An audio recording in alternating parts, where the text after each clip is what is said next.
Today on Banjo's Hot Rod Shop, we working on this 1956 Chevrolet pickup. Y'all pull up a chair and stay a while. Alright,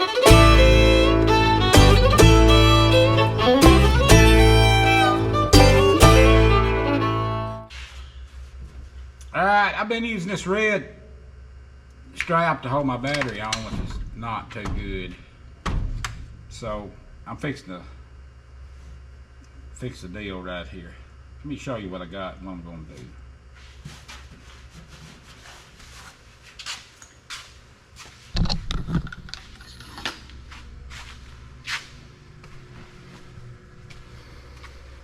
Scrounged into the junk pile and I found this right here.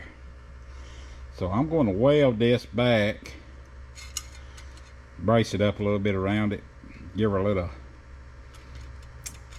Krylon paint job and put it on there. I think it'll hold it a lot better than what's on it. Try to weld this thing back up. Wish me luck.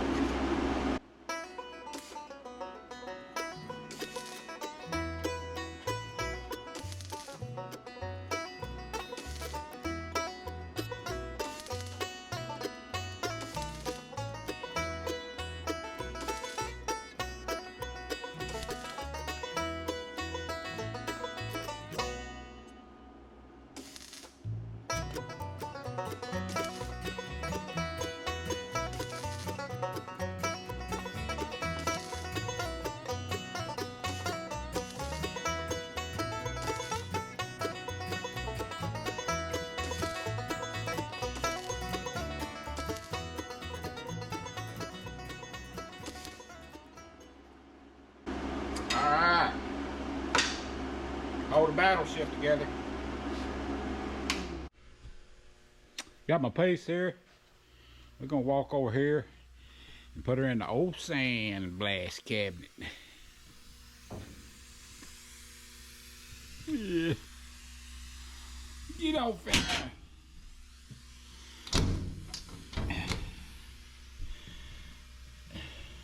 See if I can put you up here where you can see. See down in there.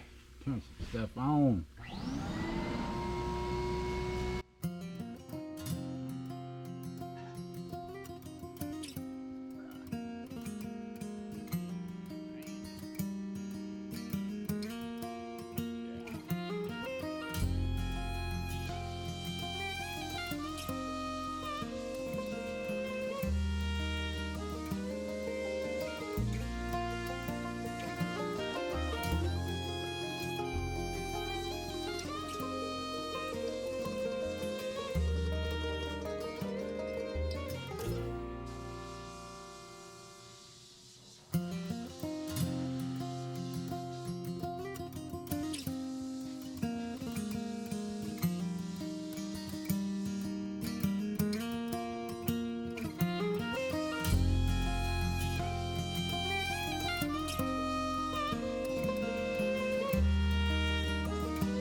Here, see if we can't find some black paint. Let's see here. Lay that down there. Well, I couldn't find no black paint. But you know what's better than black paint? If you can't find black paint, cast cold iron, baby. Cast cold iron. You can paint this two different kind of ways. You can put primer on it, block sand it, all that. grind your welds down. But this stuff's so thin, if I start grinding on it, it ain't gonna have nothing to hold to. And I usually just spray till it starts running off in the floor. That way you know you got enough on it. Yeah. Oh man, look at there. 4 foot away, you can't beat it. Got it in the center. Can you see what I'm doing? Maybe. Yeah. How about that, boys? Girls, y'all see it? What I'm talking about. We'll let that dry. Of course, I had to sacrifice a little bit of real estate. Keep it from getting all over my hands. Yeah. Alright, here's what the battery hold down looked like after we got through sandblasting it, painting it. Looks pretty good.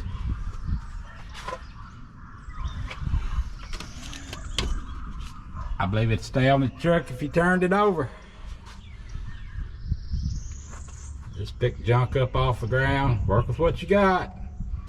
After I changed all this unit out to the new one and hooked it up, it still did the same thing. And what had happened, somebody had changed the tank in this thing at some time, and it had 2 wires coming up. I hooked them back like they come off the tank. But back in the day, somebody had swapped them, so it was going straight to ground. So after me checking my gauge, I didn't pull this back out, but I did check my gauge, and I run a wire all the way from here to the gauge, and that's where I seen that I thought the wire had went to ground, but it still kept doing it. So I was just about ready to run a whole new wire, and that's where I seen that the wires had been switched. So, all right. So I got my old sending unit up on in the vise, and I'm going to show how I check it with the ohms meter. You need 3 hands to do this. It's always hard to get a ground on these, but you put it right here, and you look at your reading in the deal.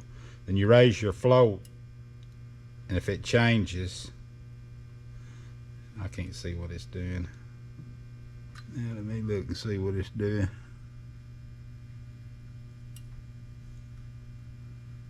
Yep.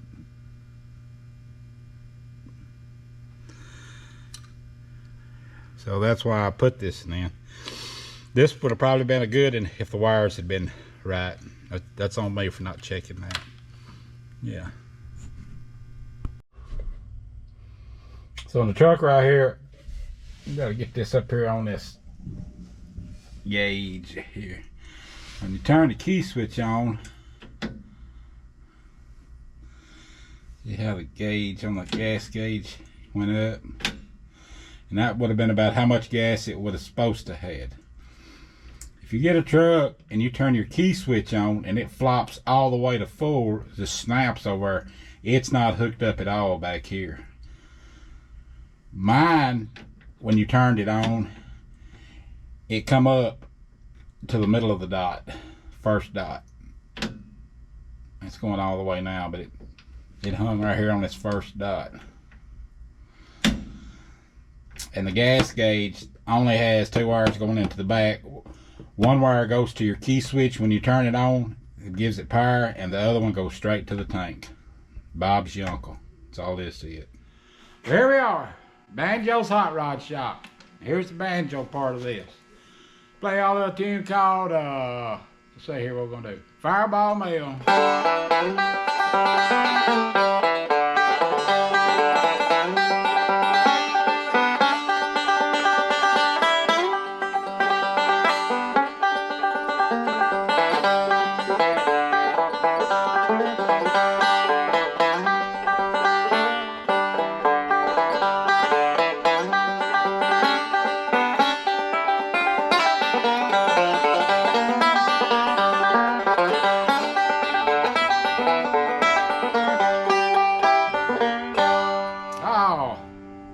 Y'all like, subscribe. I'm almost, I need 1,000 subscribers. I think I got 700 something. Leave a comment. You want to hear something on the banjo? If I can play it, I'll play it for you. Y'all come back now. You hear?